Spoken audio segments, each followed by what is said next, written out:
공세토론회를 시작하겠습니다. 오늘 주제는 조선노동당 중앙위원회 제8기 8차 전원회의 확대회의 평가와 전망입니다.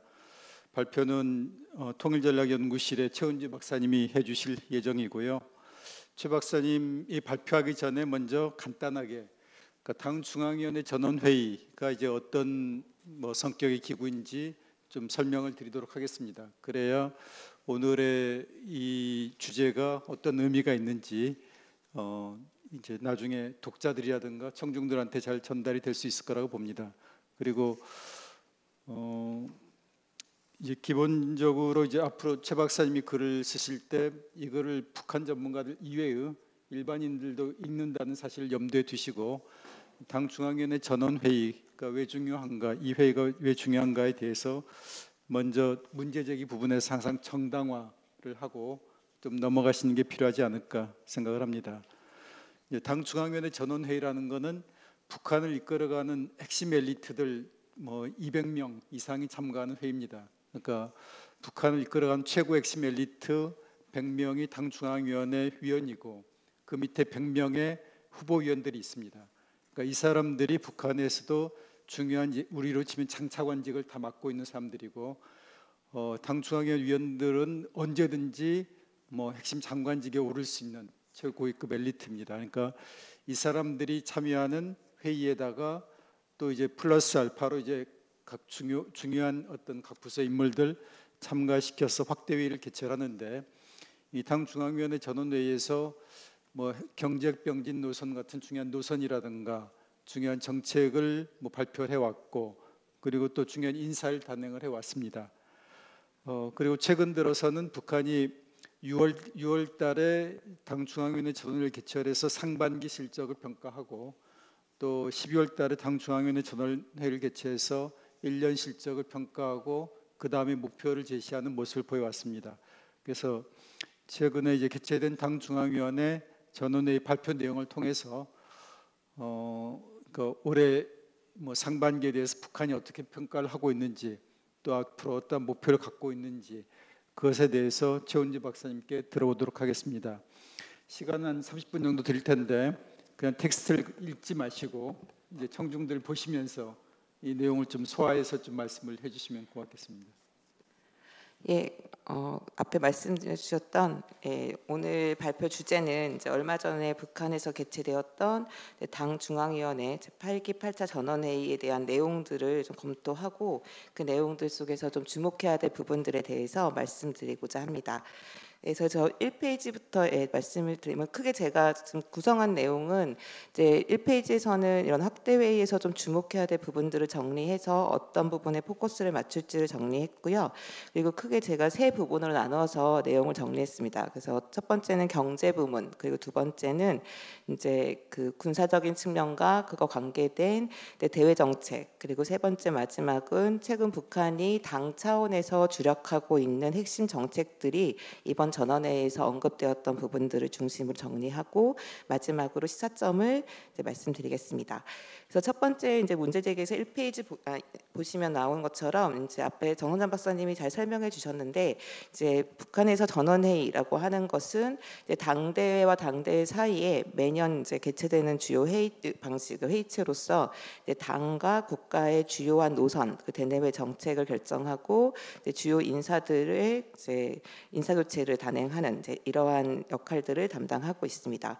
그래서 이제 2021년에 이제 북한에서 8차 당대회를 한 이후부터는 이 전원회의를 1년에 2차례씩 이제 열고 있습니다.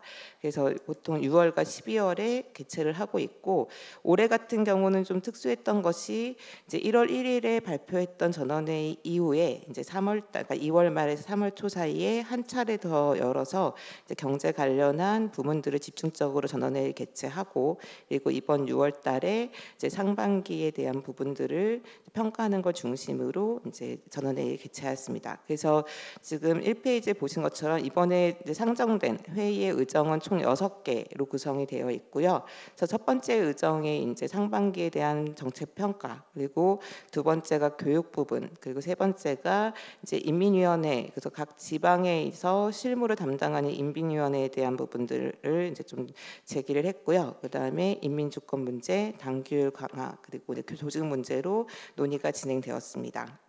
그래서 전체적인 총평을 좀 드리면 일단은 제가 이걸 분석의 기본 텍스트는 이제 북한에서 발표했던 조선중앙통신과 노동신문에 나온 보도문을 중심으로 했기 때문에 이제 북한이 회의에서 담았던 모든 내용을 제가 파악할 수는 없고요. 이 보도문을 중심으로 본다고 하면 일단은 경제 부분에 대한 논의가 다시 증가하는 이제 모습을 보였고, 상대적으로 이제 군사 및 대외 대남 파트에 대한 논의들은 좀 상대적으로 간략하게 좀 실렸다라고 볼 수 있겠습니다.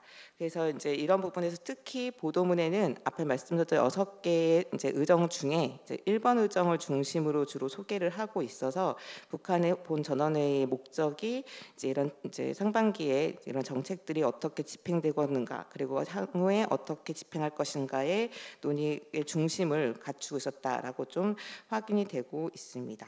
그리고 특히 이제 그렇게 볼 수 있고, 그다음에 이제 그래서 특히 그 중에서 경제 부분을 좀 주목하고 있다라고 보여지는 것들은 내용의 비중도 그렇고, 실제로 이제 일본 의안에 대해서 토론을 진행했던 3명의 인물이 모두 경제와 관련한 인물들이라서 북한이 전반적인 국가 사업 전반을 이제 파악하면서 중심에는 이번 회의에서는 적어도 경제 파트가 놓여 있다라고 좀 예상할 수 있을 것 같습니다.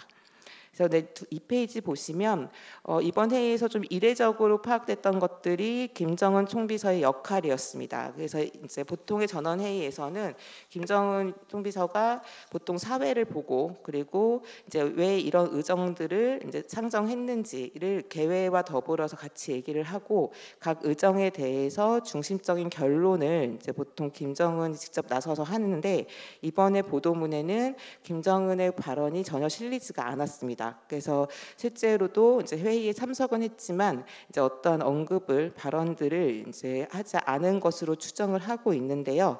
이제 이러한 상황에 대해서 좀 2가지로 추정을 해볼 수 있는데, 하나는 일단은 이제 이번에 정책을 뒤에 말씀드리겠지만 상반기 평가에서 이제 내세울 수 있는 이제 성과가 크지 않았다고 하는 점, 그리고 정차위성 실패에 대한 질책이나 이런 문책들이 담겼다는 점에서 이러한 정책 결정 및 평가들을 개인이 아니라 집단적인 의사결정을 했고, 거기에 대한 책임도 당 중앙위의 정치국이 책임을 지는, 그러니까 책임을 이제 요구하는 이러한 방식의 형식으로 좀 취했을 가능성이 있고요. 또 한 부분에서 볼 거는 이제 지금 최근에 김정은 대외 활동을 살펴보면 2021년부터 국제 경제 파트에 대한 대외 활동은 거의 하지 않고 주요 정책, 그다음에 국방 부분에 대한 이제 현지 지도들이 주로 이루어지고 있어서 좀 부문별로 좀 역할이 분담되고 있는 추세들이 나타나고 있습니다. 그래서 이런 측면을 본다고 하면 향후 전원회의에서도 중요한 변화나 정책적 결정을 제외하면 다른 부분들은 각 분야의 당 간부들이나 내각의 총책임자가 발언하는 방식으로 회의를 구성할 가능성도 존재한다고 보여집니다. 저는 이제 이런 부분에서 이제 내용들에서 좀 중요하게 보는 건 결국 하반기에 북한이 내부적으로 지금 강조하고 있는 이런 미진한 경제 실적을 어떻게 극복할 것인가. 그리고 2번째는 대외적인 파트에서 이제 북한이 그럼 이제 외교를 재개하고, 그다음에 국제관계 안에서 어떤 역할을 이제 하려고 할 것인가의 2축을 좀 놓고 주로 말씀을 드리고자 합니다.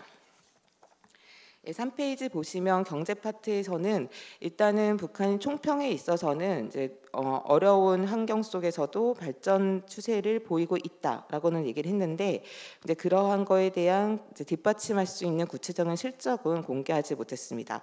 그래서 이제 작년 같은 경우 북한의 코로나 상황에 의해서 특수성을 고려한다고 하면 이제 2021년 같은 경우에는 이제 동일하게 6월에 열렸던 전원회의에서 이제 김정은 총비서가 직접 나서서 이제 실제로 경제 부분에서의 성과를 구체적으로 얘기를 하면서 이제 그거에 대해서 높게 평가했던 바가 있어서 이제 이번에 이렇게 실적을 공개하지 못한 부분들은 이제 북한이 내세울 수 있는 구체화된 이제 내용들을 이제 만들어내지 못했다라고 해석할 수 있을 것 같습니다.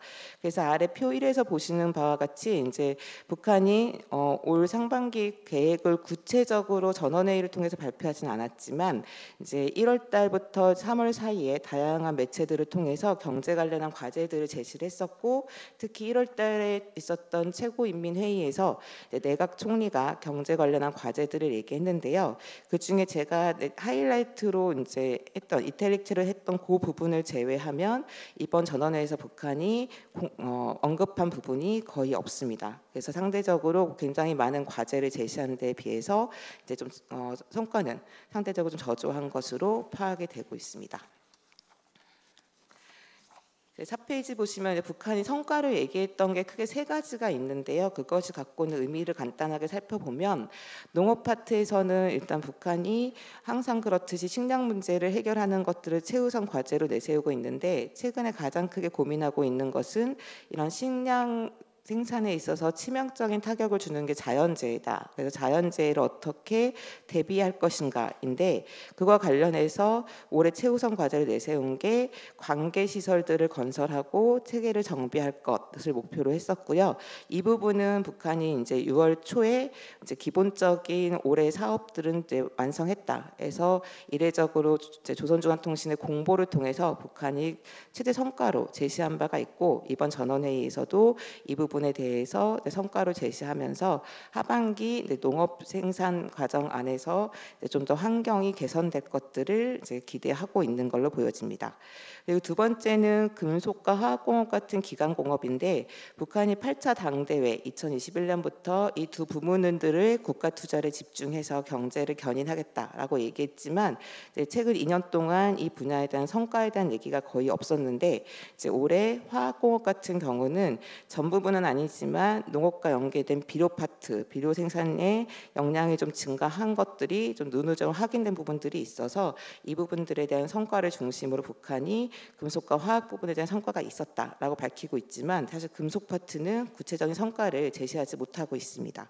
마지막은 이제 건설 산업인데 건설 같은 경우에는 실제로 이제 북한이 가장 가시적인 성과를 내고 있는 부분으로서 이제 경제 활성화를 하는 중점적인 산업으로 지금 추진을 하고 있습니다. 그래서 5페이지에 나와 있는 것과 같이 이제 구체적인 성과로 이제 제시를 한 게 평양에서 있었던 이제 각종 주택 건설 그리고 지구 단위 건설이 있었고 그다음에 각 지역 농촌의 주택 건설 사업들이 진행됐다고 했는데 이것이 완공된 거는 작년 사업에 대한 결속이라고 볼 수 있고 올해 같은 경우 재개된 사업이 좀 더 증가했습니다. 그래서 평양에서도 지금 지구 건설들이 좀 더 세대 수가 증가를 했고 게다가 이제 북한이 전국 단위에 건설하고 있는 온실 농장 건설 사업 등들이 추가가 되고 있어서 올해는 북한도 밝히는 것처럼 역대 가장 많은 건설 과제가 부과된 상태라서 이런 성과 부담이 좀 가중되고 있는 것들로 파악이 되고 있습니다. 이제 이런 성과들 반면에 북한이 갖고 있는 이제 경제 파트에서의 문제점들을 제기한 부분들이 있는데요.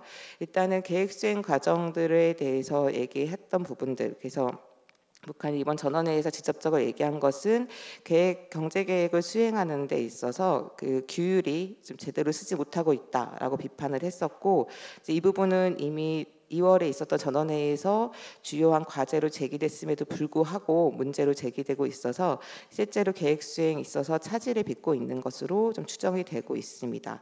그리고 반복적으로 얘기되고 있는 내각의 역할이 여전히 미진하다라고 하는 걸 비판하고 있는데 특히 이제 경제 현장들에 대한 상황들을 정확하게 파악하고 그것들에 대해서 이제 대책들을 추진하는 이러한 역량이 부족하다라고 하는 것들이 지목되고 있어서 북한의 좀 고질적인 경제 운영상의 문제들이 여전히 올해도 난맥을 만들고 있다라고 예상이 되고 있습니다.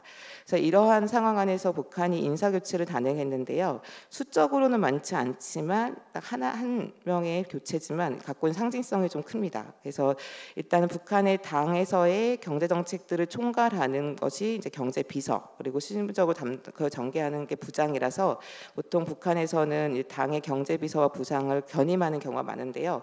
이제 전원철이 임명된 지 1년 만에 오수용으로 교체가 되었습니다. 그런데 이 오수용이라고 하는 인물이 갖고 있는 좀 상징성이 있는데 오수용은 이제 이미 경제 부분에선 잔뼈가 굵은 관료이기도 하고 또 내각 그다음에 지방당, 그다음 중앙당의 경제 부문들의 요직을 두루 맡았던 인물로서 이제 그 역량을 좀 검증된 바가 있습니다. 그래서 상대적으로 젊은 전원철을 발탁하고 1년의 시간 동안 이제 경제가 그다지 기대한 만큼 이제 성과를 내지 못했다라는 판단하에 전격적으로 이제 오수용을 교체한 것들로 보여지고, 근데 이런 오수용이 이렇게 좀 수습한 역할을 맡았던 건 이번 처음이 아니라 이제 2021년에 당대회 직후 북한이 경제 문제에 심대한 결함이 있다고 지적한 다음에 한 달 만에 동일하게 경제비서와 부장을 교체했던 사례가 있는데, 이때도 오수용이 임용이 돼서 그런 경제의 난맥상들을 수습했던 전례가 있습니다. 그래서 북한이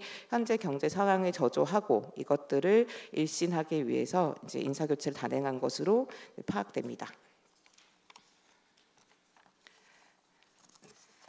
예, 그다음 두 번째 파트는 이제 북한이 군사 정책, 국방 정책과 더불어서 이제 이와 연결된 대외 부분에 대한 얘기들을 좀 같이 해보려고 하는데요. 일단 국방 부분과 관련해서 북한이 평가했던 부분들은 자신들이 내세웠던 계획이 이제 잘 추진되고 있다라고 하는 부분입니다. 그래서 8차 당대회에서 제시했던 국방력 강화를 위한 과제들이 이제 실행이 되고 있고, 그걸 실천적인 행동들을 통해서 성과가 확인되었다라고 얘기를 하고 있는데, 이 8차 당대회에서 제기했던 국방력 강화 정책은 이제 국방과학 발전 및 무기체계 개발 5개년 계획이라고 해서 2025년까지 지금 수행을 하고 있는데, 이 부분에 대한 무기체계 개발들이 좀 북한 내부적으로는 계획에 맞춰서 이루어지고 있다라고 이제 언급한 것으로 보여집니다. 다만 이제 이런 과정에서 나타났던 결함들이 있었고, 가장 큰 실패가 바로 5월 말에 있었던 군사 정찰 위성의 발사 실패다라고 얘기를 하고 있는데, 여기에 대해서 이제 이례적으로 구체적으로 이제 이 사례를 얘기하고 주민들에게 공개를 하면서 이제 관련한 간부들에 대해서 엄중하게 질타했다라고 밝히고 있습니다. 이건 다르게 얘기하면은 북한이 그만큼 오래 이제 이런 군사 정찰 위성을 발사를 성공함으로써 이걸 성과로 내고자 했었고, 또 이러한 사업의 중요성은 김정은의 두 차례에 걸친 현지 지도에서도 확인이 되고 있습니다. 그렇지만 이제 이거에 대해서 향후 어떻게 할 것인가에 대해서는 일단은 문제 원인을 빨리 밝히고 향후 이제 빠른 시일에 2차 발사를 하겠다라고 얘기를 해왔는데, 여기에 대한 원인 분석들은 명료하게 공개하고 있지는 않습니다.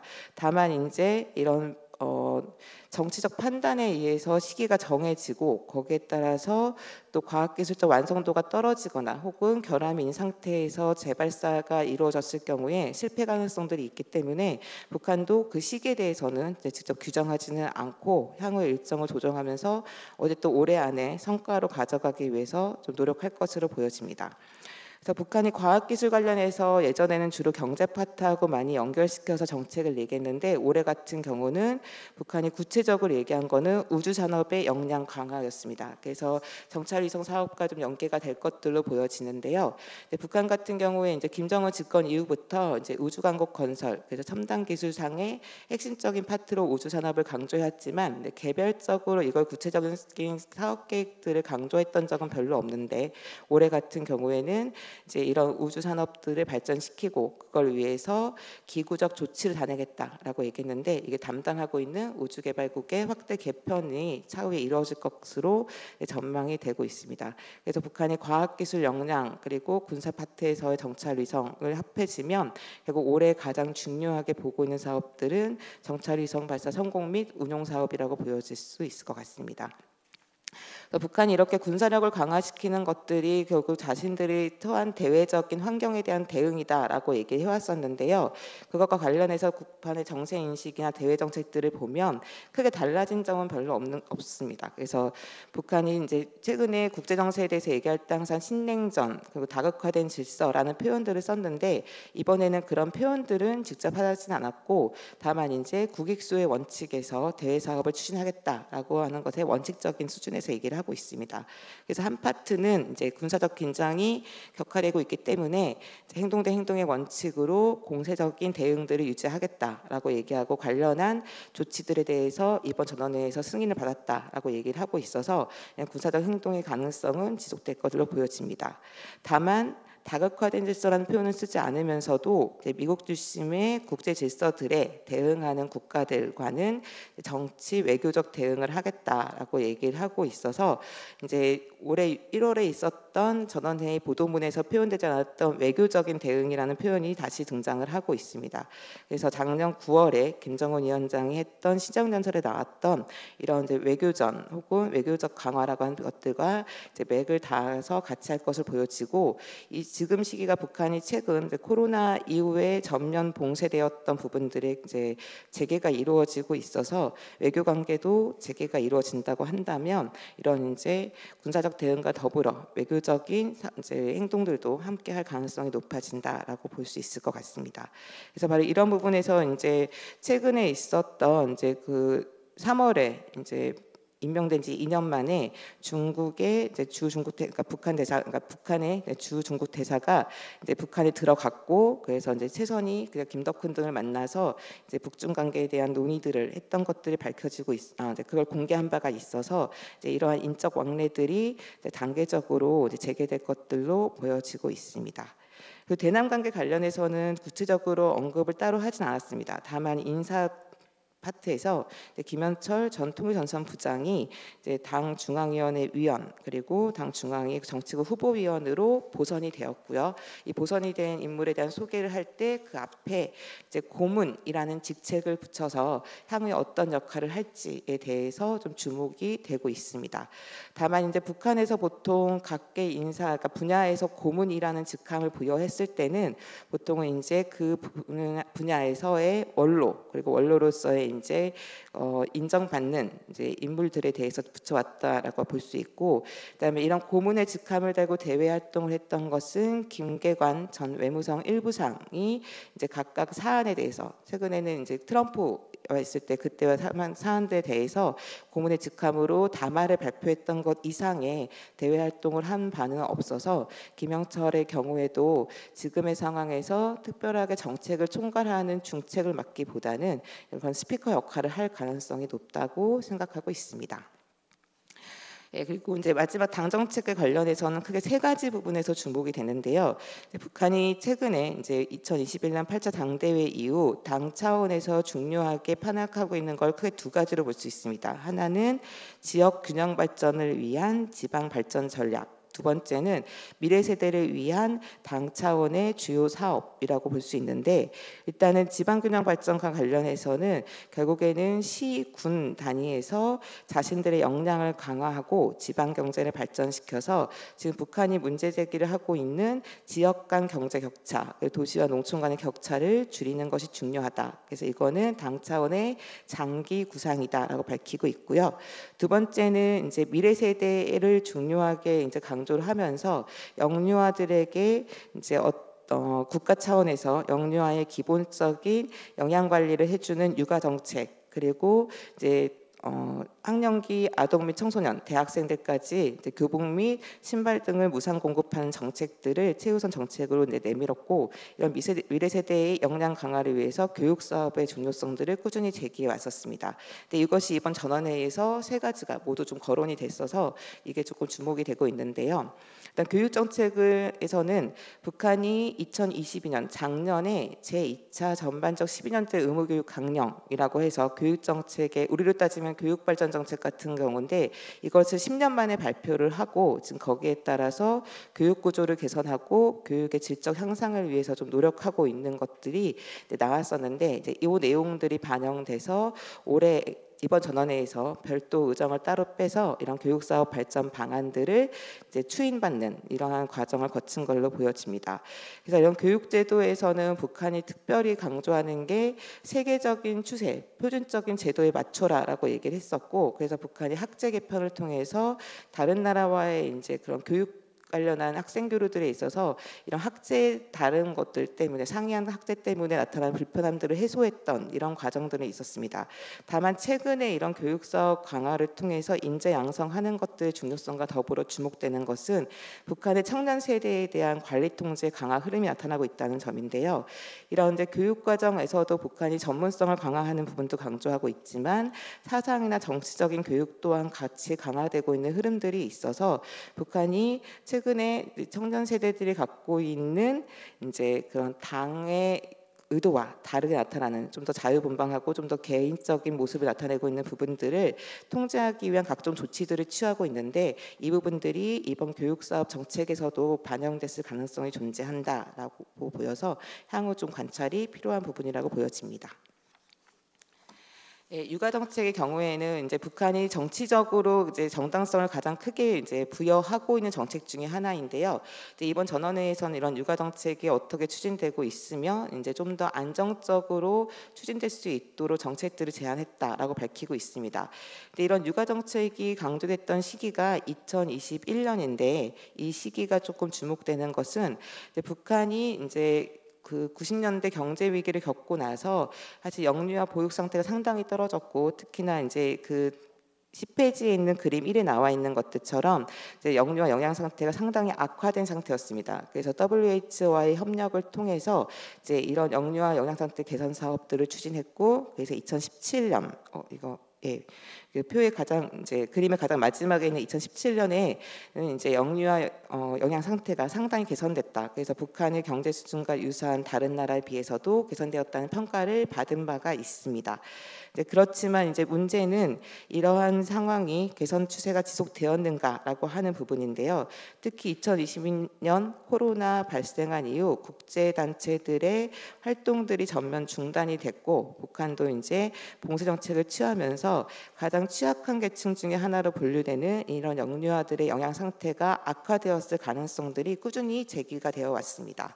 그래서 11페이지에 보시는 것들처럼 실제로 작년에 유니세프에서 발표했던 이제 2022년 북한 국가사무소 연례보고서에서 보면 북한의 5세 미만 아동 중에 이제 급성 영양실조 상태에 놓인 아동들이 이제 2만여 명들이 파악됐고 그 중에 이제 치료를 통해서 관리를 받았다라고 공개하고 있어서 이제 이러한 부분들의 영유아 영양 상태들의 악화라고 하는 부분들이 존재한다면 현재 북한에서 이것을 이제 육아 정책을 통해서 문제들을 해결하기 위한 대응적인 성격들이 존재한다라고 볼 수 있고 이런 부분에서 북한이 올해 별도 이제 그 1번 의정 안에서 당 정책의 평가를 하는데 이 육아 정책을 구체적으로 이제 설명하고 이제 이것들에 대해서 분석한 것으로 해석이 됩니다. 세 번째는 이제 아까 말씀드렸던 지역 균형 발전의 일환으로 북한이 제기한 것이 바로 시군 강화 노선인데요. 올해 같은 경우에 이 부분을 이제 별도 의정으로 빼서 북한이 이 부분에 대해서 추진 실태 그리고 거기에 대한 책임자 문책을 했다라고 밝혔습니다. 이건 다르게 보면 이제 2021년부터 시작된 지역 단위의 발전 사업들이 이제 지역 간의 성과들이 들쭉날쭉하게 이루어지는 걸로 파악이 되고 있고 이제 그런 부분에서 결국 이 시군 강화 노선을 직접 추진할 지역 인민위원회 간부들의 역량의 차이가 심대하다고 판단이 된 것들로 보여집니다. 그래서 결국 북한 당국이 의도하는 지역 간 격차 감소라고 하는 것들이 현실적으로 나타나지 못하면서 이에 대한 책임을 묻는 이제 이러한 부분으로 이해가 되고 있습니다. 그래서 북한이 특히나 원래 당 차원에서 보통 이제 책임을 물을 때는 이제 인민위원회보다는 지방당 책임비서, 그러니까 당 산하에 있는 간부들에게 책임을 물었었는데 올해 이번 같은 경우에는 지방당 책임비서 대신에 이제 실무를 담당하고 있는 내각 산하의 인민위원회 위원장들에게 책임을 묻고 있어서 이제 당 정책에 대한 문제보다는 이것을 직접 수행하고 있는 실무 주체로서 인민위원회 위원장들의 역량들의 문제가 있다. 그리고 그것들에 대해서 이제 스스로 극복하고 성과를 낼 것으로 이제 성과의 압박을 하고 있는 것으로 보여집니다. 이제 문제는 이러한 부분에서 지방에 대한 성과들의 요구는 강해지고 있지만 그만큼 과제가 부과되는 것도 많고 지원이 뚜렷하게 이루어지진 않고 있어서 결국엔 이런 지방 발전 전략이라고 하는 것들이 성과로 이어지긴 상당히 어려운 상황, 이거를 개인들에게 책임을 묻고 있는 것들로 좀 이해가 되고 있습니다. 그래서 이렇게 주요한 의정들을 통해서 북한이 올해 이제 전원회의에서 제기된 문제들 그리고 그것들이 의미하는 부분들을 말씀을 드렸는데요.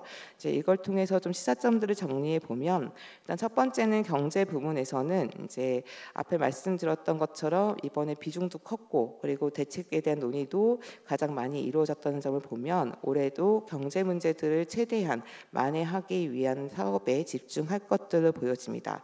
특히 올해는 이제 그 최근에 3년과 다르게 이제 올해부터는 북한이 대외 부분에서 이제 중국과의 교역을 재개하고 있어서 이제 지금 최근 3년보다는 이런 경제를 운영하는 부분에 있어서의 장애 요인들은 좀 더 감소할 것들로 보여지긴 합니다.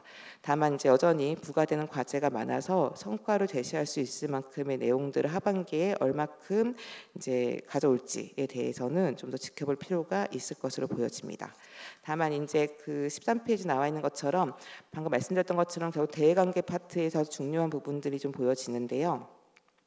일단 북한이 작년 9월쯤부터 북한과 중국 사이의 교역들을 부분적으로 재개를 해왔고 올해 이제 북한이 좀 더 그런 재개 범위를 확대하고 있습니다. 그래서 지금 상반기 상황들을 살펴보면 이제 1월부터 3월 사이의 교역량 같은 경우 코로나 발생하기 직전인 2019년 수준으로 이제 증가하고 있고요.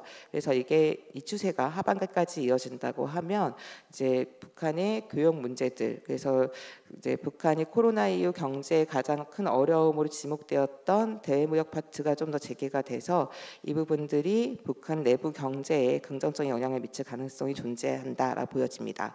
다만 이제 교역 품목들을 보면 현재 북한이 주로 수입하고 있는 물품들은 당장 필요한 품목들 주로 비료나 식량, 그러니까 곡물을 중심으로 수입을 하고 있어서 북한 공장이나 기업의 가동률을 높이는 데는 크게 도움이 되지는 않고 있습니다. 다만 이제 하반기에 만약에 이런 교역이 좀 더 풀려서 이런 각종 중간재 수입들이 이루어지게 되면 내부적인 경제의 어려운 고리들이 좀 더 풀릴 수 있을 가능성은 높아진다고 보여집니다.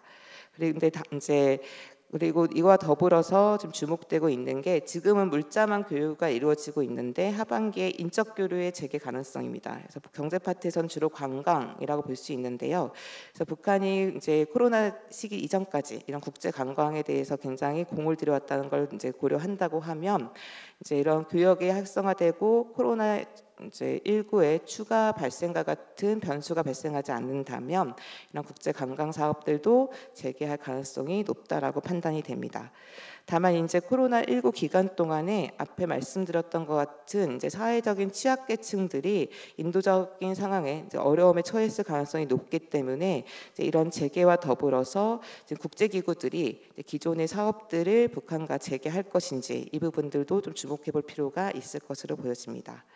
이제 이러한 경제적인 부분들과 이제 다르게 이제 그 외교적인 측면이나 이제 군사적인 측면들을 보면 이건 앞에서 말씀드렸던 것들처럼 결국 핵심은 정찰위성 발사에 대해서 성공에 좀 주력을 할 것들로 보이고 그리고 이제 일단은 행동 대 행동의 원칙이라고 하는 부분들을 강조하고 있어서 이런 군사적 행동은 지속될 것들로 보여집니다.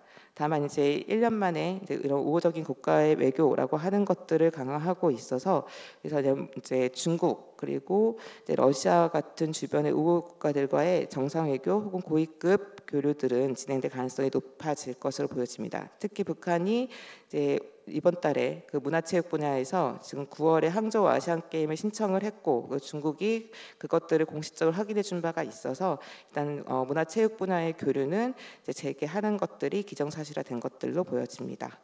남북 문제에 관련해서는 이제 이런 북한이 외교적인 대응이라고 하는 얘기들을 하면서 조건을 달아놓고 있기 때문에 남북 관계가 거기에 포함될 가능성은 높지 않다고 보여집니다.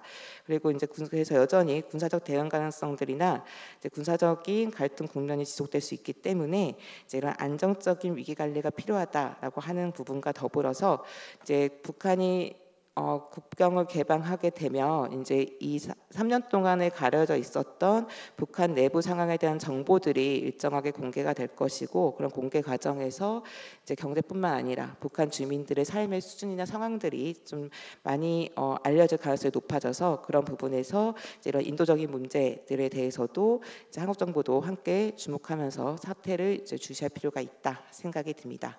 예, 여기까지입니다. 예, 수고하셨습니다. 지난 1월 달에 정세 토론에서 발표할 때는 너무 그냥 텍스트를 읽어 나가서 좀 약간 지루한 느낌이 들었는데 오늘은 아주 발표를 잘 하셨고요. 또 특히 북한 텍스트를 그냥 그대로 소개하는 게 아니라 그 텍스트를 통해서 또 이제 어떤 미진한 부분들 과거의 발표 내용과 비교해 가지고 정리를 뭐 잘 하셨다는 인상을 받았습니다. 그럼 뭐 청중 중에서 혹시 질문이나 토론하실 내용 있으면은 뭐 손들어서 말씀을 해주시기 바랍니다.